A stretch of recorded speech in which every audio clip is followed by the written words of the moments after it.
제자 중 여럿이 듣고 말하되 이 말씀은 어렵도다. 누가 들을 수 있느냐 한데 예수께서 스스로 제자들이 이 말씀에 대하여 수군거리는 줄 아시고 이르시되 이 말이 너희에게 걸림이 되느냐. 그러면 너희는 인자가 이전에 있던 곳으로 올라가는 것을 본다면 어떻게 하겠느냐. 살리는 것은 영이니 육은 무익하니라. 내가 너희에게 이른 말은 영이요 생명이라. 그러나 너희 중에 믿지 아니하는 자들이 있느니라 하시니 이는 예수께서 믿지 아니하는 자들이 누구며 자기를 팔자가 누구인지 처음부터 아심이로라.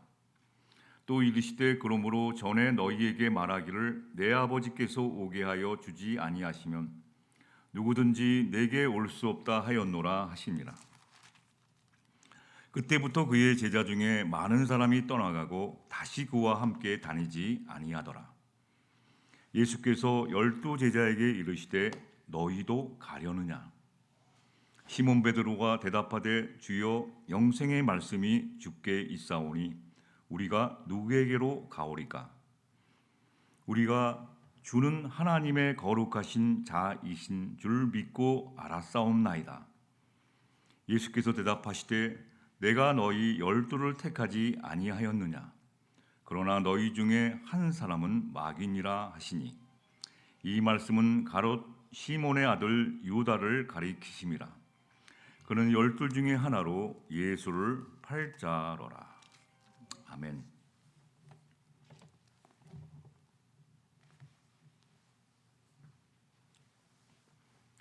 원래 새인데, 날아다니는 새인데 새의 역할을 하지 못하는 새가 세 종류 있다고 그럽니다. 한번 보시죠. 그림을 보시고 시작하겠습니다. 이게 어떤 건가요?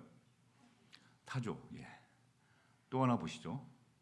이게 이제 뉴질랜드의 국조입니다. 국가에서 보호하는 아주 키위라는 새입니다. 또 하나는 여러분 잘 아시는 펭귄입니다.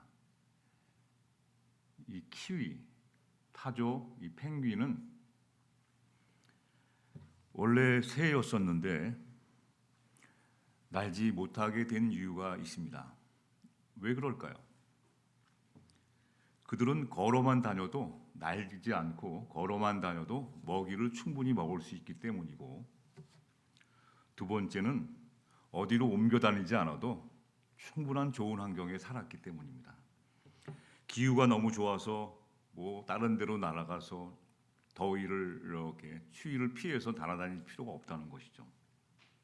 이렇게 너무 편한 환경 속에서 오래 살다 보니까 이게 진화가 안 돼서 날지 못하게 된 새라고 합니다.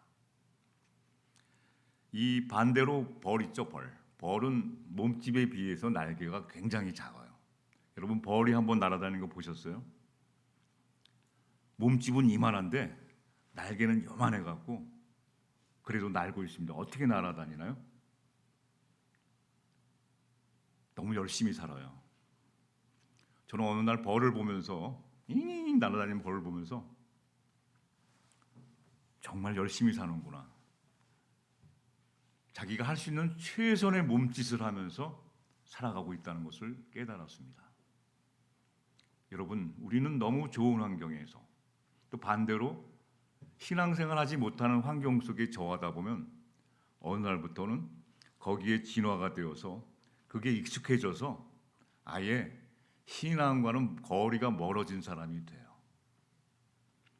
저희가 사회생활을 처음 하는 사람들, 또 이렇게 여러 가지 기도할 수 없는 상황들, 예배드릴 수 없는 그러한 상황 속에서 처하다 보면 이게 한두 번은 그냥 지나면 되겠지 하는데 어느 날부터는 거기에 자기가 적용돼 갖고 마치 날지 못하는 새, 충분히 날아다닐 수 있는 날개를 가졌고 다 주어졌지만 날지 못하는 새가 되어서 오늘도 살아가고 있는 것은 아닌지 한번 생각을 해보게 됩니다.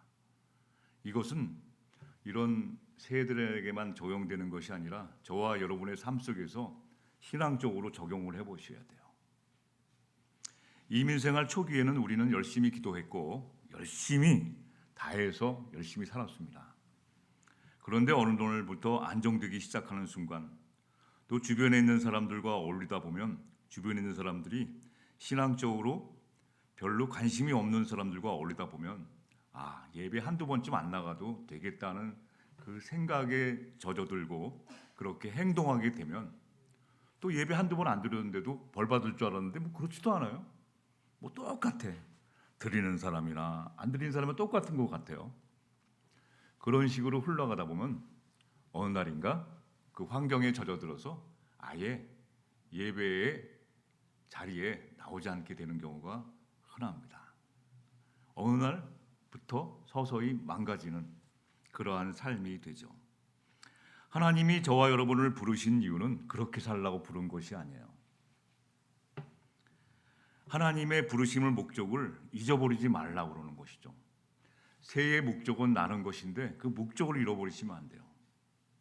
저와 여러분들은 이 착각하며 살지 말고 하나님의 부르신 목적이 무엇인지. 그래서 로마서 한번 보실까요? 로마서 1장 28절 되나요? 로마서 1장 28절에 보면 좀 복잡한데 제가 읽어드릴게요. 하나님 또한 그들이 마음에 하나님 두기를 싫어하며 하나님께서도 그들을 상심한 마음대로 내버려 두사 합당하지 못한 일을 하게 하셨다는 것이죠.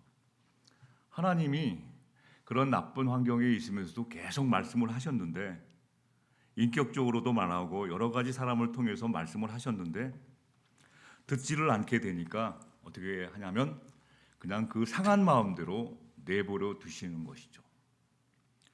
그런데 문제는 왜 이렇게 내버려 두는 상황이 오래가나 그것은 다른 원인에 있는 것이 아니라 내가 그 환경에 그대로 익숙해서 진화가 되었기 때문에 그렇게 된 것입니다. 하나님은 오늘도 예수님을 통하여 우리를 부르십니다. 예배 자리로, 기도의 자리로, 찬양의 자리로 함께 할 수 있는 모든 자리로 부르시는데 그것을 놓치고 자신이 익숙한 마음, 상실한 마음 그대로 살아가려고 하기 때문에 하나님은 내버려 두시는 거예요. 오늘 내가 하나님이 아무런 일이 일어나지 않는다고 해서 여러분 평안하게 생각하시면 안 되고 긴장하셔야 돼요. 나를 왜 불러주셨나? 왜 나를 사랑하시는가? 우리는 그리스도께 속하여 그분과 교제하기를 원하세요. 날마다 친숙하게 지내는 걸 원하세요. 우리가 모여서 식사하고 그런 것도 중요하지만 하나님은 언제나 우리와 함께 하시면서 우리의 고민을 들어주시고 우리와 모든 일상을 함께 나누고 싶어 하세요. 시시콜콜한 것 같지만 다 들어오고 싶어요. 너무 이뻐하세요. 그래서 어떤 날은 기도하다 보면 나의 하소연을 다 해놓으면 하나님이 너무너무 기뻐하세요. 그래서 그 기도를 들어주려고 하나님은 오늘도 일하시고 계신 걸 깨닫게 됩니다. 하나님은 그렇게 살라고 사랑하며 근데 사람을 대할 때 하나님을 대할 때 겸손히 섬기며 살기를 원하세요. 그래서 저희를 부른 겁니다.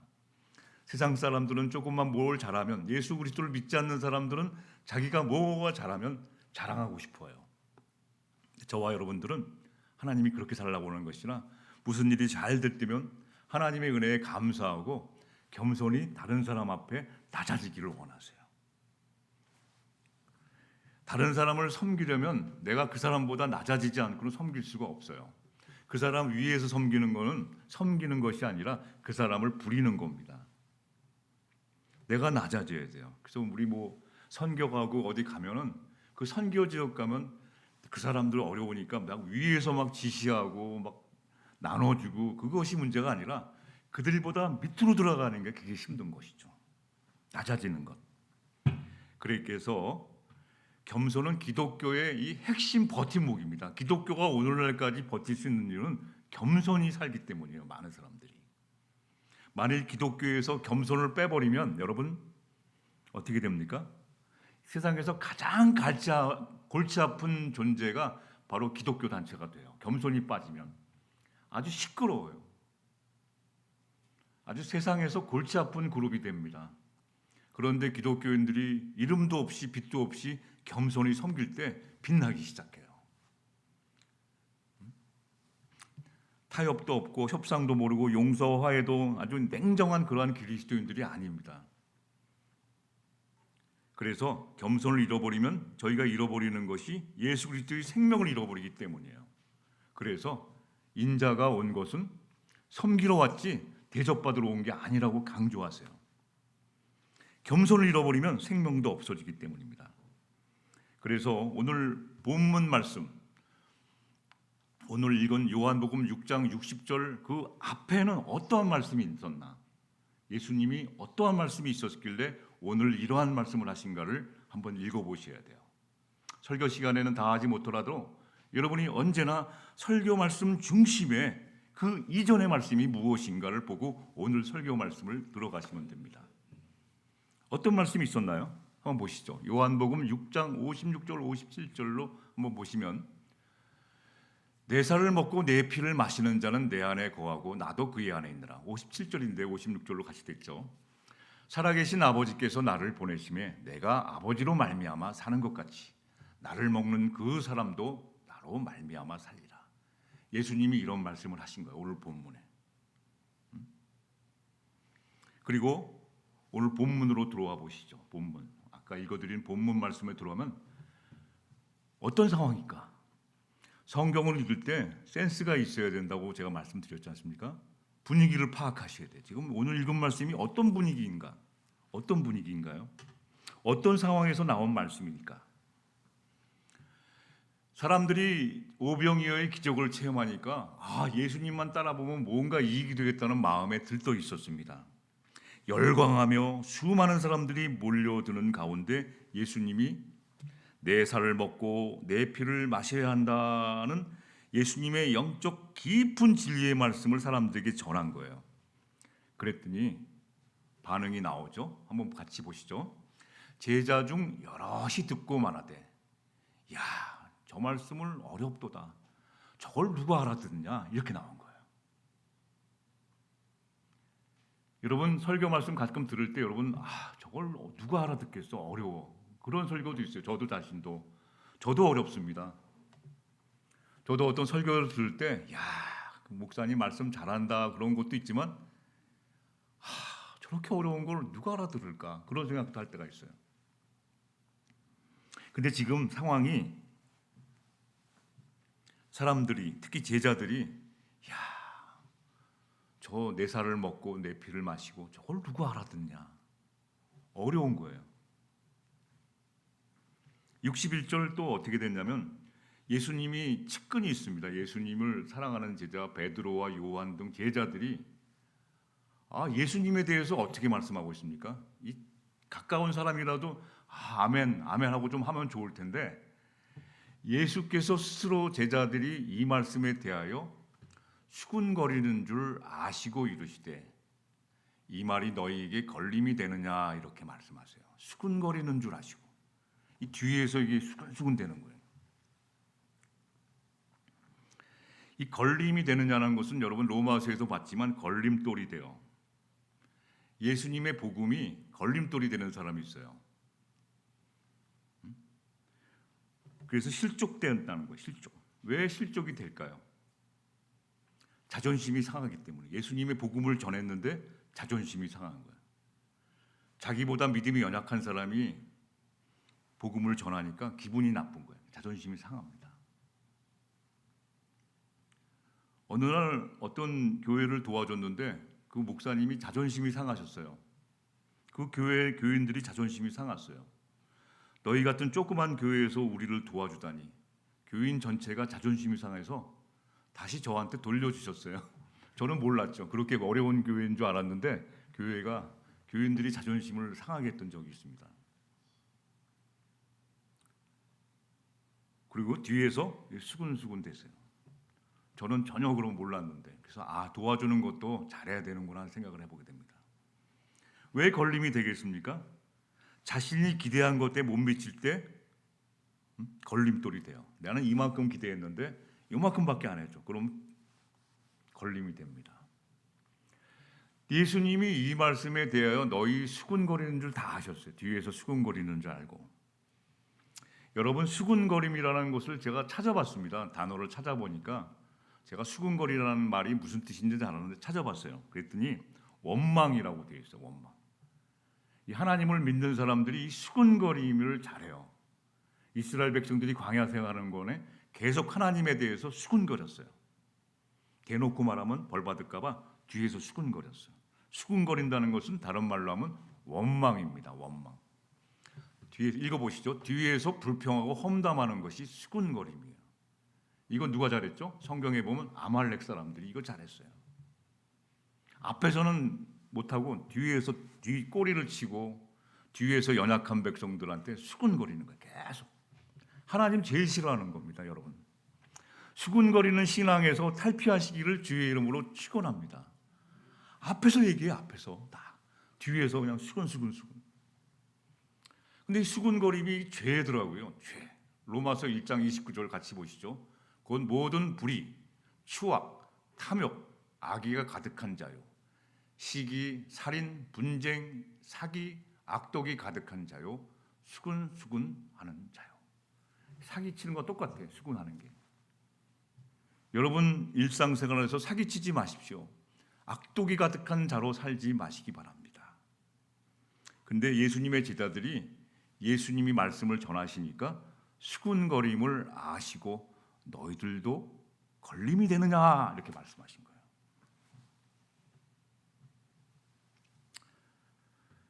이러한 죄를 짓도록 하나님이 내버려 두신 이유가 있어요. 내버려 두셨어요. 이런 죄를 짓는데도 하나님이 야단치지 않고 내버려 두신 이유는 아까 말한 것처럼 다시 한번 보시죠. 다음 있나요? 다음 29절 빼놓고 로마서 1장 28절, 30절, 32절 읽어보시면 그 말씀이 나와요. 상실한 마음대로 내버려 두신 이유가 있다고 그래요. 이런 죄를 지으니까. 우매한 자요, 배악한 자요, 무정한. 로마서 1장 28절, 32절 읽어보시면 됩니다. 그런데 이 성경에 나오는 인물들은 이러한 죄를 안 지었던 사람인가요? 다 죄를 지었는데 하나님의 상실한 마음대로 내버림을 당하지 않기 위해서 대부분이 평탄하게 살다가 죽은 사람이 한 명도 없어요. 하나님이 나를 그냥 상실한 마음대로 내버려 둠을 당하지 않기 위해서 성경에 나온 인물, 오늘날도 마찬가지죠. 나를 상실한 마음대로 하나님이 내버려 두실까 봐 그 마음을 잃어버리지 않기 위해서 평탄하게 살아가는 사람이 한 명도 없다는 사실이에요. 그래서 인생은 등산과 비교하지 않습니까? 올라가는 것. 올라가면 내려와야 되거든요. 근데 대부분이 우리들은 올라가는 거는 잘해요. 어떻게 해서든지 저 목표를 향해서 올라가고 뭐 그거 잘하죠. 나쁘다는 말이 아니라 잘하죠. 성공을 위해서 올라가고 남을 뒷밟고라도 올라가는 건 참 잘합니다. 자꾸 올라가는 건 잘해요. 그런데 성경에서 말하는 것은 내리막길의 삶을 잘 살라는 것이죠. 이제 40이 넘어가면 느낍니다. 너무 빨라 세월이. 슉슉 갑니다. 슉슉 가요. 그냥 보이지도 않게. 내리막길 인생길을 잘 살아내라는 거예요. 성경에서 말씀하시는 것이. 그렇죠? 엊그저께 2026년도 시작했는데 벌써 8월 달이 되는 거예요. 그렇게 내리막길처럼 샥 가는데 성경에서 말씀하시는 것은 내리막길 인생을 잘 사는 사람들의 이야기가 성경에 나오는 인물들이에요.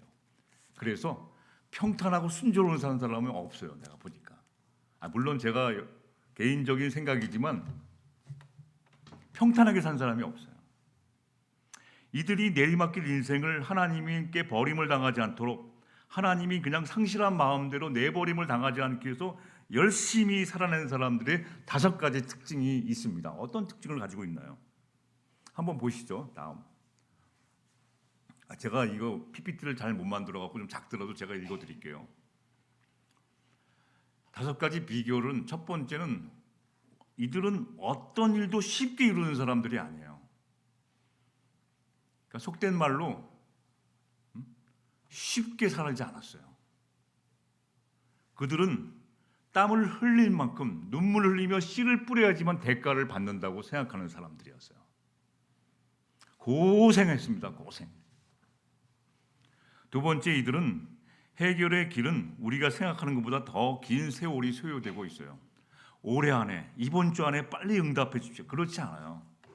하나님은 오랜 인내함을 갖고 시간을 요구할 때가 많습니다.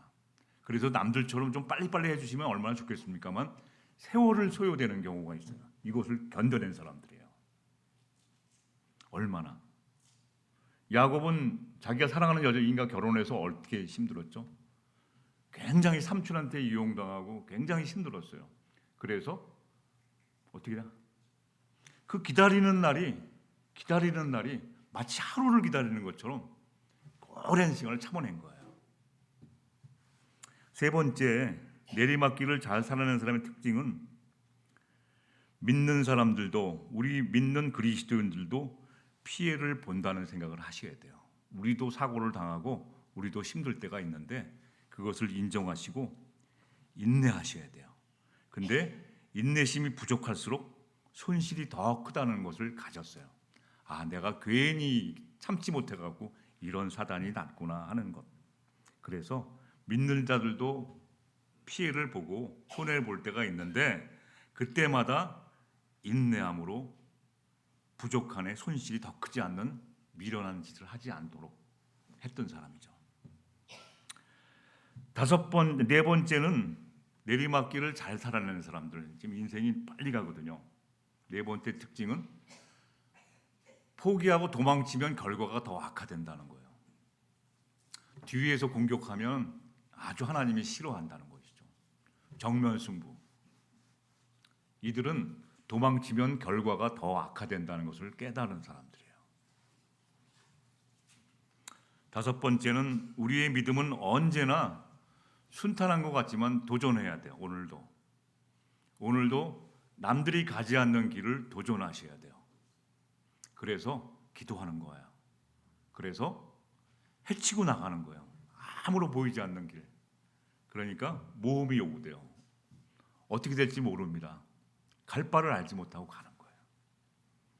도전과 모험을 두려워하지만 아유 난 못할 것 같아. 난정된 길, 그런 길은 별로 없어요. 우리의 믿음은 도전과 모험을 요구했다는 것이죠. 그래서 하나님은 우리가 이런 내리막길을 잘 살도록 하기 위해서 그냥 이렇게 말로만 하시지 않았어요.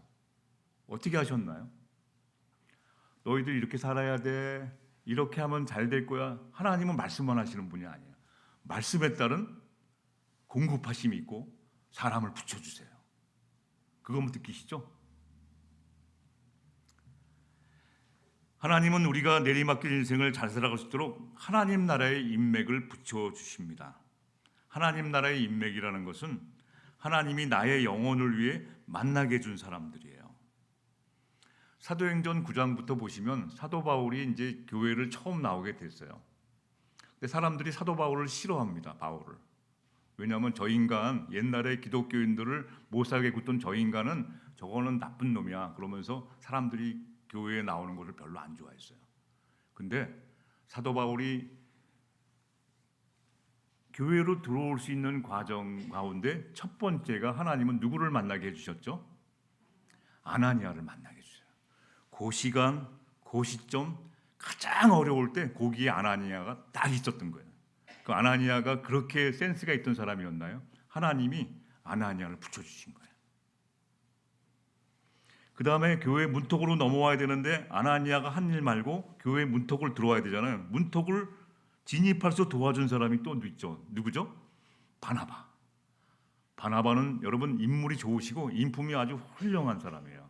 사람들은 그 사람만 봐도 정말 인품이 좋은 신앙이다라고 생각했는데 그가 바울을 이렇게 데리고 교회로 나오니까 교회로 진입할 수 있게 도와줬죠. 또 바울이 내가 괜히 믿었구나 이렇게 힘든 것 낙심할 때마다 바울을 격려해줬던 사람을 하나님이 붙여주셨어요. 누군가요? 디도라고 있어요. 그래서 바울을 바울 되게 한 3인방이 있다고 그러죠. 누굽니까? 아나니아, 바나바, 디도가 많이 도와줬어요. 그래서 바울이 이렇게 바울 된 거예요. 하나님은 그냥 말씀만 하시지 않고 말씀과 더불어 하나님 나라의 인맥을 보내주세요.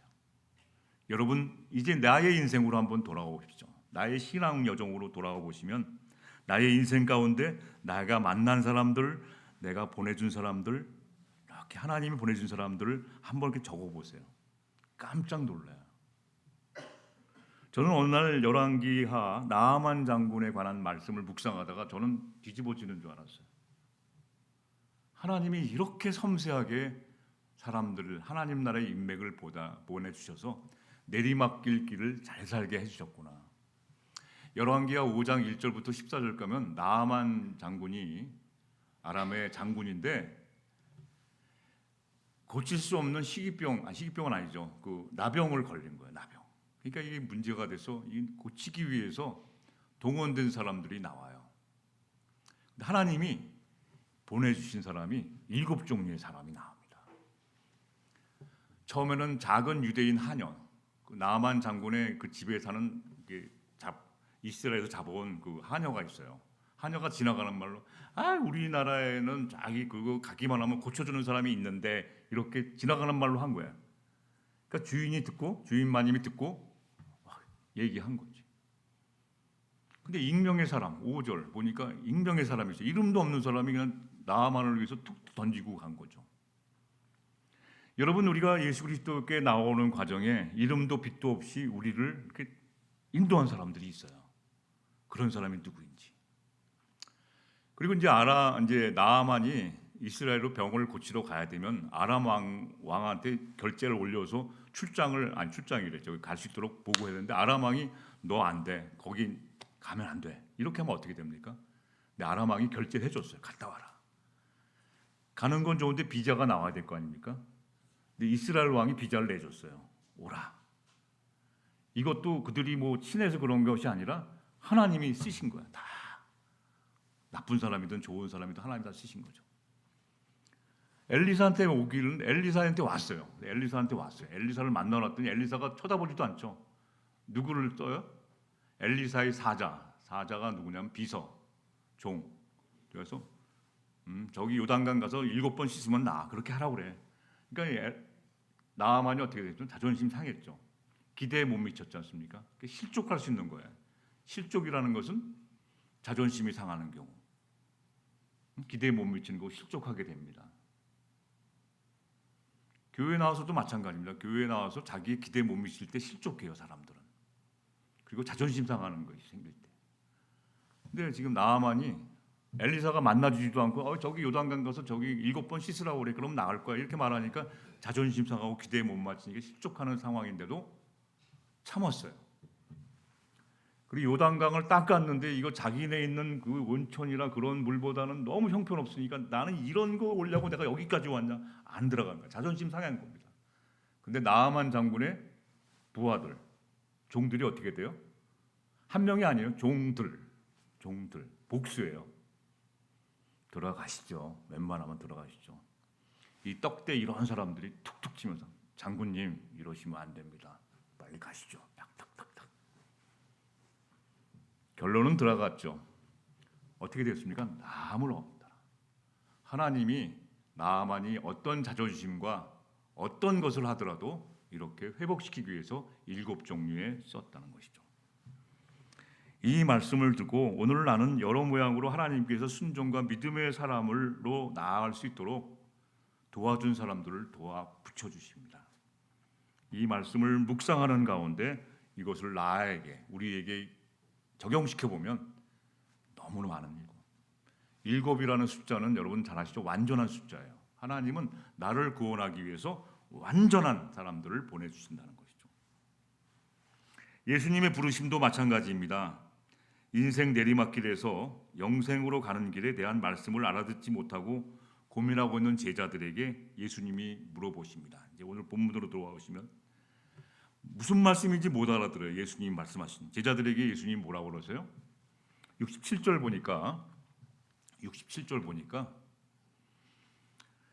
너희도 그러면 가려느냐?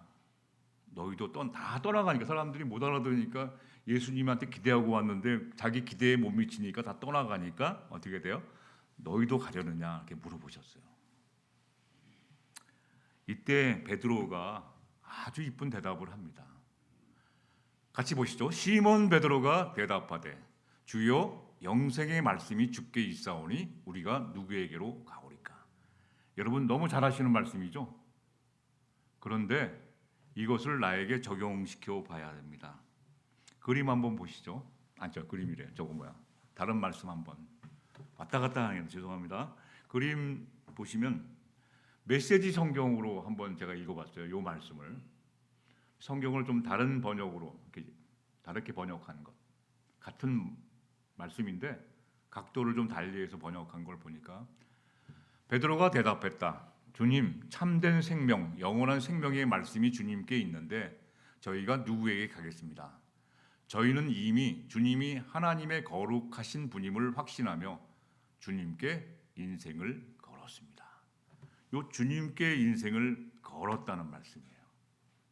어디로 갈 데가 없으니까 저는 주님만께 인생을 걸었습니다. 부르심에 합당한 인생은 다른 말로 하면 주님께 인생을 걸고 사는 사람입니다. 다른 것 의지하지 않고 주님께 인생을 걸고 산다는 의미가 됩니다. 부르심에 합당한 삶을 사는 사람은 다른 말로 하면 예수님께 인생을 걸고 살겠습니다를 고백하며 사는 겁니다. 여러분, 예수님께 인생을 맡기고 살아가시나요? 맡긴다는 것이 저는 잘 이해가 안 될 때가 있었습니다. 그런데 맡긴다는 것, 예수님께 인생을 걸고 사는 것이 하나님이 저와 여러분을 부르신 목적이에요. 내가 다 할게. 나는 너희를 자녀로 삼았다. 자녀로 삼을 때 너희들이 훌륭하고 모든 것을 갖출 때 부른 것이 아니라 너희들이 가장 연약하고 지치고 힘이 없고 죄 가운데 빠져 있을 때 우리를 불렀다는 거예요. 자녀 삼아 주셨죠. 그분에게 인생을 걸어보라는 것이죠. 예수님께 인생을 건 사람들의 특징은 아주 심플합니다. 예수님의 말씀은 복잡하고 어렵지가 않고 예수님과 친밀한 동행을 하면 쏙쏙 알아들어요. 너무 쉽게 아이들도 어른들도 누구든지 그 말씀을 알아줄 수 있게 하셔요. 예수님께 인생을 걸겠습니다. 영생의 말씀이 있는데 내가 어디를 가오리까? 예수님께 모든 것을 맡기고 살아가는 저와 여러분이 되셔야 되는데 그것은 어떨 것인가요? 한번 보시죠. PPT를 한번 보시겠습니다. 예수님께 인생을 건 사람이라는 것은 오늘 본문 말씀에 보면 내 상식으로는 도저히 이해가 되지 않는데 뒷걸음치지 않는 사람을 말합니다. 일단은 이해가 되지 않고 떠나가지 않는 사람이에요. 저희도 처음 교회 다니고 막 처음 예수님을 믿게 되면 너무 어려운 게 많아요. 저도 성경 공부하는 거 되게 싫어하고 말씀 자리에 가는 거 별로 안 좋아했습니다. 왜냐하면 너무 어렵거든요. 자기네들은 교회 오래 다니고 다 알지만 몰라요. 잘 모릅니다. 우리들은 늘 성령의 충만함 그러지만 성령의 충만함이 뭔지 모르는 사람들이 굉장히 많아요. 예수님의 인도하심, 하나님의 거룩하심 잘 몰라요. 그럼에도 불구하고 뒷걸음치진 않았다는 거죠. 항상 그 자리에 끝까지 있어 보는 것이죠. 예수님께 인생을 걸었다고 고백하는 자들은 뒷걸음치지 않습니다. 도망치지 않아요. 끝까지 주위를 맴돌면서 끝까지. 두 번째는 육신의 조건이 아닌 생명의 가치를 둔 사람이에요. 저와 여러분들에게는 영원한 생명을 주셨다고 약속하셨기 때문입니다. 이 땅의 삶이 아닌 영원한 생명을 보는 것이죠. 세 번째, 예수님께 인생을 걸었다는 것은 예수님 외에는 다른 대안을 찾지 않는 거예요. 예수님이 해주시지 않으면 저희는 다른 대안이 없습니다. 비프레인이 없어요. 그래서 합당한 삶, 부르심에 합당한 삶을 산다고 하는 것은 우리 자신을 다 주님께 맡기는 것이죠.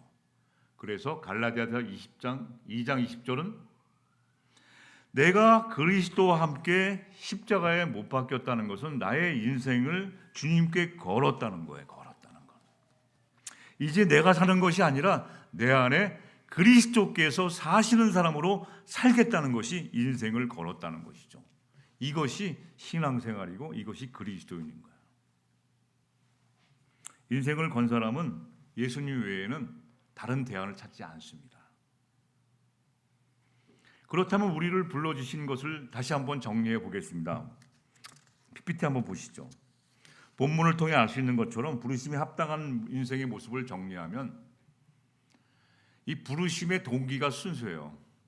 많은 사람들이 떠나간 이유는 예수님에 대한 기대가 이익이기 때문에 왔어요. 오병이어의 기적을 이루니까 예수님에게 있으면 먹고 살 걱정은 안 한다. 물론 예수님은 항상 형통하게 우리의 삶을 이끄시지만 목적이 틀린 거예요. 동기가 순수해야 된다는 것이죠. 예수님이 주는 선물, 기적 이런 것 때문이 아니라 예수님 한 분만으로 만족하는 그 자체로 원해서 따르는 삶이 부르심에 합당한 삶이 되는 것이죠. 그리고 언제나 말씀 앞에 항복하는 거예요. 말씀 앞에. 내 입맛에 맞는 말씀만 골라서 아멘하는 것이 아니라 때로는 나를 찔러요. 부담이 돼요. 말씀은 항상 내 찔러야지만 진짜거든요. 아파야지만 낫습니다. 찔러요. 생명의 말씀은 나를 괴롭혀요. 막 찌르고 말씀 앞에 찌르고 기꺼이 나를 꺾어요. 거기에 순종하는 삶이 부르심에 합당하는 거예요. 말씀을 정리하겠습니다. 오늘도 하나님은 저희들을 부르심에 합당한 삶을 살도록 우리를 재촉하세요. 그래서 성령님의 도움을 받아서 저희들의 마음을 감동 주시고 마음의 생각을 변함없이 지켜주시고 마음을 결단하고 확신하게 하시고 그리고 어디 못 도망가게 꼭 묶어놓으세요. 너 도망가면 사고 쳐. 안 돼. 꼭 묶어놓으세요. 못 도망가게 하세요. 주님 안에서 못 도망가게 울타리를 치시고 못 도망가게 하세요. 못 돌아다니게 만드세요. 자꾸 여기저기 기웃기웃하지 말고 너 내가 묶어놓으니까 여기서만 놀아. 그래서 답답할 때가 있는데 그것이 은혜예요. 은혜. 좀 넓은 데 가서 좀 다른 것도 보고 여러 가지 하고 싶은데 계속 묶어놔. 왜 여기다 묶어놓으시는 거예요?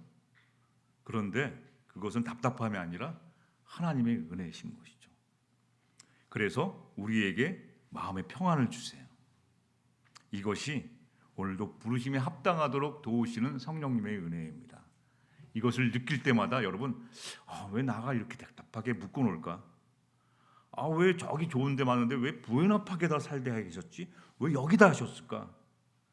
이때 이것을 깨닫게 되면 마음의 평안이 오고 이거였군요. 그렇게 부르심에 합당한 인생을 살기를 원하십니다. 이러한 삶을 사시는 우리 모두가 되기를 주님의 이름으로 축원합니다.